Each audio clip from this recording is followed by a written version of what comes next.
നമ്മൾ ചിച്ചൂനുള്ള എണ്ണ കാച്ചി കേട്ടോ. രാത്രി ഏകദേശം എത്ര സമയം വെച്ചിട്ട് 8 മണിയൊക്കെ ആയി. കുറച്ച് നേരം നമ്മളിതിങ്ങനെ ഇളക്കിക്കൊണ്ടേ ഇരിക്കണം. നല്ല കളർ ചേഞ്ച് ആയി വരണം. ഇതൊക്കെ അതിലേക്ക് പിടിക്കണം.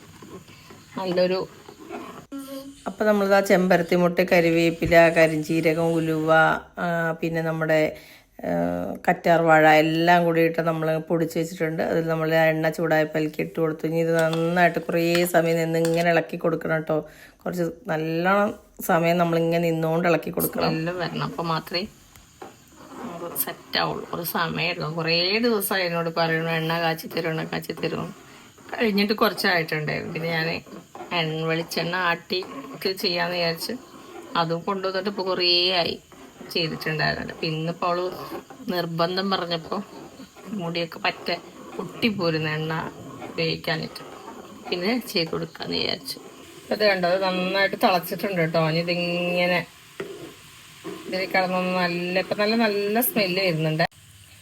അത് കണ്ടോ, നമ്മുടെ എണ്ണ ഏകദേശം ഈ കളറായിട്ടുണ്ട് കേട്ടോ. ഏകദേശം ഈ ഒരു പച്ച കളർ വരും. നമ്മളിതിലിട്ട ഇൻഗ്രീഡിയൻസ് ഒക്കെ നല്ല ഞാൻ ചെമ്പരത്തി പൂ അത്യാവശ്യം നല്ലോണം ഇട്ടിട്ടുണ്ട്. പിന്നെ കരിവേപ്പിലയാണ് കേട്ടോ ഏറ്റവും കൂടുതൽ ഇട്ടിട്ടുള്ളത്.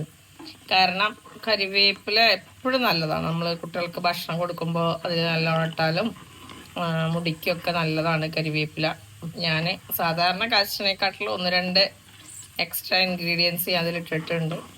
മോൾക്ക് നല്ല മാറ്റമാണ് കേട്ടോ. ഞാൻ പിന്നെ അധികം എനിക്ക് തൈറോയിഡിൻ്റെ പ്രശ്നവും സ്ഥിരം ഹെൽമെറ്റ് പിന്നെ താരൻ അങ്ങനത്തെ ബുദ്ധിമുട്ടൊക്കെ ഉണ്ടാവുകൊണ്ട് ഞാൻ അങ്ങനെ മുടി കെയർ ചെയ്യാറുമില്ല. അപ്പം അത് കാരണം എനിക്കിത് ഇതല്ല. പക്ഷെ അവൾക്ക് നല്ലതാണ്. അങ്ങനെ നിന്നിട്ട് കാല് കടഞ്ഞു ഗൈസ്. കാരണം ഒരുപാട് നേരം നമ്മളിങ്ങനെ നിന്നതിങ്ങനെ ഇളക്കി കൊടുത്തുകൊണ്ടേ ഇരിക്കണം. അപ്പോൾ കുറച്ച് അത്യാവശ്യം നല്ല നേരം കുറേ സമയം അവിടെ നിന്നു കേട്ടോ. ഇനി അങ്ങനെ കുറേ സമയം കണ്ടിന്യൂസ് ആയി നിൽക്കുമ്പോൾ പെട്ടെന്ന് കാല് കടയും. അപ്പം കുറേ ദിവസമായി മോളെ എണ്ണ കഴിഞ്ഞിട്ട് കാച്ചി കൊടുക്കാൻ പറയണോ.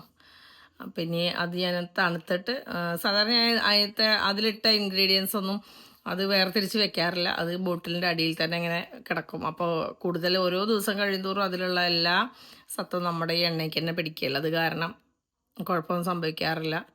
അപ്പോൾ ഇതൊക്കെയാണ് കേട്ടോ ഇന്നത്തെ ഈ ഒരു കുഞ്ഞു വീഡിയോ ഇഷ്ടമായാൽ ലൈക്ക് ചെയ്യുക, ഷെയർ ചെയ്യുക, സബ്സ്ക്രൈബ് ചെയ്യുക, നിങ്ങളുടെ ഫ്രണ്ട്സിനൊക്കെ അയച്ചു കൊടുക്കുക കേട്ടോ. അപ്പോൾ ഞാൻ ഇതിൻ്റെ ഡീറ്റെയിൽസ് വീഡിയോ വേണമെങ്കിൽ നിങ്ങൾ കമൻറ്റ് ഇട്ട് കഴിഞ്ഞാൽ ഇനി അടുത്ത പ്രാവശ്യം ചെയ്യുമ്പോൾ ഞാൻ ഡീറ്റെയിൽ ആയിട്ട് ഇടുന്നുണ്ട്.